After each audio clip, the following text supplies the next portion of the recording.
आज एक तंत्र का प्रयोग जो कि रसायन प्रयोग है दत्तात्रेय जी के द्वारा बताया हुआ। गोमूत्र हरताल गंधक मैंसिल। श्लोक में सुना देता हूँ पहले।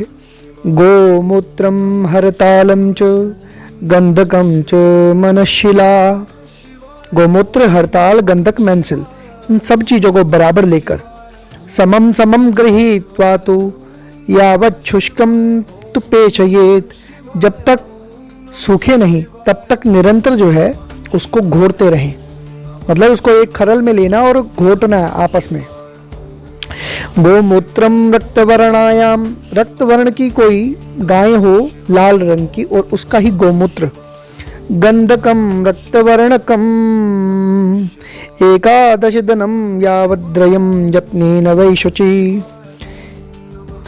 लाल रंग की हड़ताल लेनी है, लाल रंग का गोमूत्र लेना है, गाय का मतलब लाल गाय का, और 11 दिन तक एकादश दिशम उसको पूरे पवित्रता के साथ शुद्धता के साथ एकांत जगह में सुरक्षित करके उसको घोटना है उसी के बीच में इन सभी चीज़ों को। फिर उसके आगे बताया है गोलम कृत्वा द्वादशे दिन रक्तवस्त्रेण वेष्टयेत्। सभी को लेकर 12वें दिन में गोला बनाकर एक लाल वस्त्र में लपेट लेना उसको।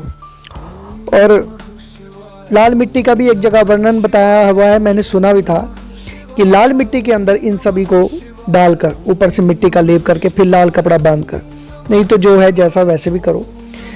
चतुरंगलमानेन मृदम लिप्ता विशोषयेत्।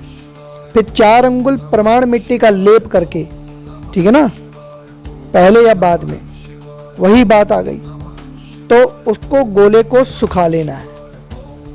सभी चीज़ों को मिलाकर उसको खरल में घोट कर 12वें दिन उसको लाल कपड़े में डालकर फिर उसके ऊपर मिट्टी का, लाल मिट्टी का ही उसके ऊपर 4 अंगुल का प्रमाण होना चाहिए कि 4 अंगुल की तय। फिर पंचहस्त प्रमाणेन 5 हाथ का एक भूमो गर्तम तुकारियेत, गड्ढा खोदना है। पलाश काष्ठलोष्ठेस्तु,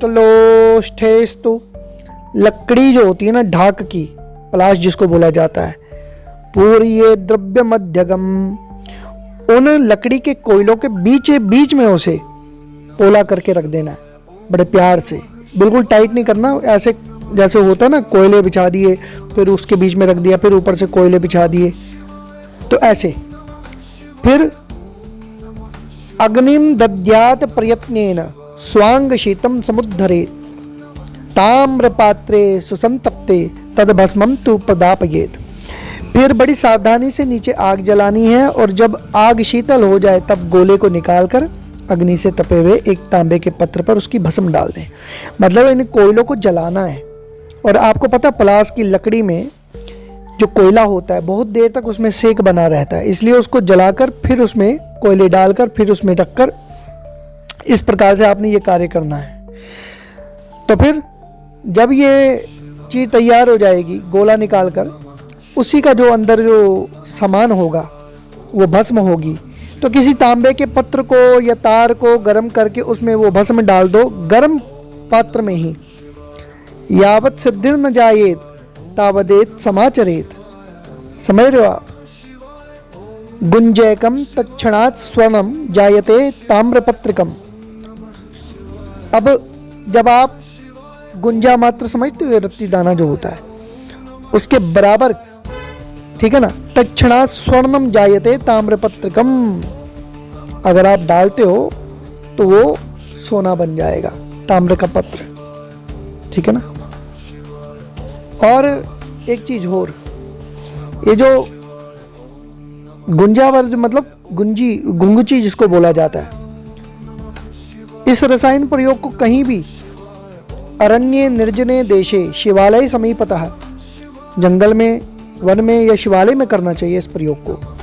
और ऊपर से कहा गया है कि शुक्ल पक्षे सुचंद्रेहिणी प्रयोगम साधयेत सुधीहि त्र्यंबकेति च मंत्रस्य जपम 10 सहस्त्रकम। अब जब चंद्रमा बलवान हो तो ऐसे दिन बुद्धिमान जन को रसायन विधि का प्रयोग करना है, लेकिन साथ में त्र्यंबक इत्यादि जो महामृत्युंजय मंत्र है उसका 10,000 जप भी करें।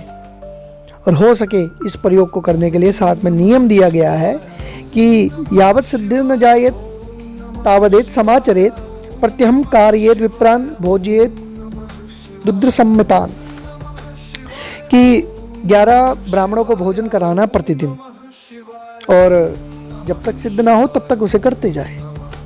खरल में द्रव्य डालकर इसी घोटने का मंत्र भी एक दिया हुआ है, मैं उसको लिख देता हूँ। और कई लोग शौकीन होते हैं, शास्त्रों के ऊपर जो दिया हुआ है ना उस पर प्रयोग करके ही सिद्धि प्राप्त होती है। और एक लड़के को सिद्धि प्राप्त हुई है, मुझे बताया है मेरे खास व्यक्ति ने, उसने स्वर्ण बनाने का ज्ञान ले लिया, लेकिन नियम यही है कि गृहस्थ आदमी इसको प्रयोग नहीं कर सकता। तो उसने कहा कि मैं संन्यास ले लूँगा।